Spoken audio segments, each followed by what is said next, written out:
जम्मू कश्मीर में राज्यसभा इलेक्शन के नतीजों के बाद भी सियासत थम नहीं रही है। राज्यसभा इलेक्शन में आए नतीजों पर जेकेपीसी के अलावा कुछ दीगर पार्टियों के लीडरान ने भी सवाल उठाए हैं। उन्होंने एनसी बीजेपी में मैच फिक्सिंग का इल्जाम लगाया और कहा कि एनसी ने जानबूझकर बीजेपी को एक सीट पर जीत दिलाई है और इलेक्शन में बीजेपी की मुखालिफत का झूठा प्रोपेगेंडा फैलाने की भी कोशिश की और इस खेल में एनसी पूरी तरह से कामयाब भी रही। इस पूरी सियासत को समझने के लिए आइए राज्यसभा के लिए हुई वोटिंग पर भी नजर डालते हैं। जम्मू कश्मीर राज्यसभा इलेक्शन में नेशनल कॉन्फ्रेंस को बड़ी जीत मिली है। नेशनल कॉन्फ्रेंस ने 4 में से 3 सीटों पर बड़ी जीत दर्ज की है। पहली, दूसरी और तीसरी सीटों पर एनसी के उम्मीदवारों ने जीत दर्ज की है। पहली सीट पर एनसी के चौधरी रमजा ने बीजेपी के अली मोहम्मद को हराया है। दूसरी सीट पर एनसी के सज्जाद किशलू को बीजेपी उम्मीदवार राकेश महाजन पर बड़ी जीत मिली है। वहीं तीसरी सीट पर एनसी के शमीम ओबरॉय ने जीत हासिल की है। इसके अलावा चौथी सीट पर एनसी उम्मीदवार इमरान नबी डार के मुकाबले बीजेपी के सत शर्मा को जीत हासिल हुई है। यानी 4 में से 3 सीट पर एनसी जबकि 1 सीट पर बीजेपी को जीत हासिल हुई है। पहली सीट पर चौधरी रमजा को कुल 58 वोट मिले जबकि दूसरी सीट पर कुल 57 वोट मिले थे, लेकिन एक वोट कैंसिल होने की वजह से कुल 56 वोट मिले हैं। इन दोनों सीटों पर बीजेपी को 28 वोट मिले थे। तीसरी सीट पर शमीम ओबरॉय को कुल 31 वोट मिले और चौथी सीट पर बीजेपी उम्मीदवार सत शर्मा को 32 वोट मिले और 21 वोट एनसी के इमरान नबी डार को मिले। इसके अलावा चौथी सीट पर 3 वोट कैंसिल भी हुए। अब सवाल यह है कि बीजेपी के पास सिर्फ 28 वोट थे तो वो 4 वोट कौन करने वाले हैं, जिसकी वजह से बीजेपी को चौथी सीट पर कुल 32 वोट मिले। इस सवाल पर सियासी बयानबाजी का दौर शुरू हो चुका है। इसे लेकर सीएम उमर अब्दुल्ला ने बीजेपी को हिमायत करने वालों की सख्त तनकीद की है और पीछे से बीजेपी की हिमायत करने वालों को खुलकर सामने आने की भी अपील की है। जबकि इस मामले पर सज्जाद गनी लोन ने एनसी पर ही मैच फिक्सिंग का इल्जाम लगाया और कहा कि एनसी बीजेपी में आपसी साजबाज चल रही है। इसके अलावा एक अहम पॉइंट यह है कि जम्मू कश्मीर को तकरीबन 1 साल बाद इन 4 राज्यसभा सीटों के अरकान मिले हैं, जिससे एक नई उम्मीद जगी है और अब ये उम्मीद लगाई जा रही है कि पार्लियामेंट तक जम्मू कश्मीर की आवाम के मसाइल पहुंचेंगे, जिसे संजीदगी से लिया जाएगा और मरकजी सरकार भी उन मुद्दों पर गौर करेगी। इसी उम्मीद का इंतजार जीतने वाले लीडरान ने भी किया है।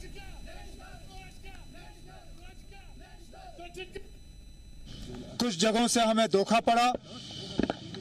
जिन लोगों ने धोखा दिया उनके नाम तो अब लगभग हर कोई जानता है। मैं यहां जरूरी समझता नहीं हूं उस चीज को दोहराना, लेकिन अफसोस की बात है। मैं उन तमाम लोगों का शुक्रिया करता हूं, खासकर कांग्रेस और बाकी साथियों का, जिन्होंने नेशनल कॉन्फ्रेंस के हक में वोट डाला, जिन्होंने आखिरी मरहले पे हमें धोखा दिया। उसके लिए अफसोस है, लेकिन अपनी जगह मुझे इस बात की तसल्ली है कि एक भी नेशनल कॉन्फ्रेंस का वोट दाएं बाएं नहीं गया। तमाम वोटर जो हैं उन्होंने अपने पोलिंग स्लिप जो हैं हमारे चीफ एजेंट को दिखाए और एक भी वोट नेशनल कॉन्फ्रेंस का ज़ाया नहीं हुआ। जिन्होंने हमें वोट दिए, जिन्होंने नेशनल कॉन्फ्रेंस के उम्मीदवारों की कामयाबी के लिए मेहनत की, मैं उन सब का शुक्रिया करता हूँ। अच्छा होता अगर इन लोगों की हिम्मत होती कि वो खुलेआम कहते कि हम बीजेपी की मदद करना चाहते हैं, जिस तरह हमारे हंदवाड़ा के एमएलए ने किया। वो बीजेपी के खिलाफ वोट डालना नहीं चाहता था, लेकिन उनकी कोई मजबूरी थी, जिस मजबूरी के बुनियाद पे वो बीजेपी को जो है नुकसान नहीं पहुंचाना चाहता था, तो उसने खुल्लम खुल्ला इलेक्शन जो है उसको बॉयकॉट किया, वो एब्सटेन कर गए। लेकिन जिन लोगों ने चोरी छुपे बीजेपी की मदद की, उनको अब हिम्मत होनी चाहिए, खुलेआम आके कहें कि हाँ जी हमने या तो बीजेपी के हक में वोट डाला या बीजेपी को फायदा पहुंचाने के लिए हमने अपने वोट को जो है खराब किया। बाकी अल्लाह जाने। ये 2 टीमें और थर्ड एम्पायर, ये सबको पता है। इससे बड़ा आज की डेट में अगर मोदी जी से कोई बड़ा बीजेपी है वो उमर अब्दुल्ला साहब है, ये याद रखें। ये तो हॉर्स ट्रेडिंग है या खुद से, मुझे नहीं लगता हॉर्स ट्रेडिंग है। मुझे लगता है कि ये क्या नाम है इसका, अंडरस्टैंडिंग है। 32 नहीं है वो, 42 + 28 ये 70 है। 42 नेशनल कॉन्फ्रेंस के और 28 बीजेपी के, ये 70 हैं टोटल मिलाकर। तो उसमें जो है ये एलओपी साहब और जो सीएम साहब है वो ज्वाइंट इनके जो है हेड हैं। आपस में सब जो है ड्रामा वामा, फोटो भी आपने। अगर उनके पास नाम आया है तो वो अनकॉन्स्टिट्यूशनल है। उनके पास कैसे नाम आया ये बताइए? उनके पास नाम कैसे आया? वो तो इलीगल है। रही बात खुर्शीद साहब की, तो इंजीनियर साहब का भी नहीं पता है उन्हें परसों वाइस प्रेसिडेंट में किसको वोट डाला। तो उसमें हो सकता है, क्योंकि to be very honest with you, मैं कोई तनकीद नहीं कर रहा हूं, but I won't be surprise अगर वो भी इसमें शामिल हो। ये टीम बड़ा है, अब कौन क्या है थर्ड एम्पायर जानता है। अगर उनके पास नाम आया है तो वो अनकॉन्स्टिट्यूशनल है। उनके पास कैसे नाम आया है ये बताइए? उनके पास नाम कैसे आया? वो तो इलीगल है। रही बात खुर्शीद साहब की, तो इंजीनियर साहब का भी नहीं पता है उन्हें परसों वाइस प्रेसिडेंट में किसको वोट डाला, तो उसमें हो सकता है, क्योंकि to be very honest with you, मैं कोई तनकीद नहीं कर रहा हूं, but I won't be surprise अगर वो भी इसमें शामिल हो। ये टीम बड़ा है, अब कौन क्या है थर्ड एम्पायर जानता है। बहुत मुद्दत के बाद जम्मू कश्मीर के लोगों को राज्यसभा में नुमाइंदगी मिली, ये एक मुबारकबादी की बात है। दूसरा, अपनी पार्टी उन तमाम मेंबरों को जो कल मुंतखब हुए उनको मुबारकबाद देते हैं और साथ ही उम्मीद करते हैं कि वो कुछ पॉजिटिव सियासत वहां करें, जहां जम्मू कश्मीर के जो रियल इश्यूज हैं उन इश्यूज को एड्रेस करने की कोशिश करें। ये जो यहाँ ये एक दूसरे पे इल्जाम तराशियां वगैरह की सियासत करें, इससे ऊपर उठकर जम्मू कश्मीर के लोगों को एक तरक्की की तरफ दिशा दें। साथ ही मैं ये बताना चाहूंगा, इस इलेक्शन में एक दो बातें अच्छी भी हो गई। एक बात ये हो गई कि दोनों रीजन्स, जम्मू को भी नुमाइंदगी मिली, कश्मीर को भी नुमाइंदगी मिली। तीसरा, हर तबके को नुमाइंदगी मिली। मेजॉरिटी मुस्लिम्स के 2 नुमाइंदे बन गए, सिख कम्युनिटी का एक बन गया, हिंदू कम्युनिटी का एक बन गया। All are represented Rajya Sabha. ये इसके पॉजिटिव्स।